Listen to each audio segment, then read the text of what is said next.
I have to say that when I was going to Africa for the first time, it was more of a fact-finding mission, trying to figure out whether I would fit in. And I must say, I was successful in fitting in and learning about the people and about the culture. And the most important thing is, did I feel at home? And the truth is, I do feel at home in Africa.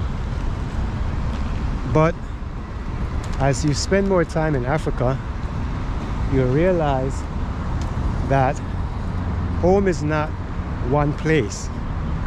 Because even though I have my property in Africa, I still have my family here in America and in Jamaica.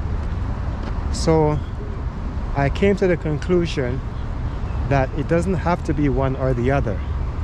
It could be Africa, and it could be America, and it could be Jamaica.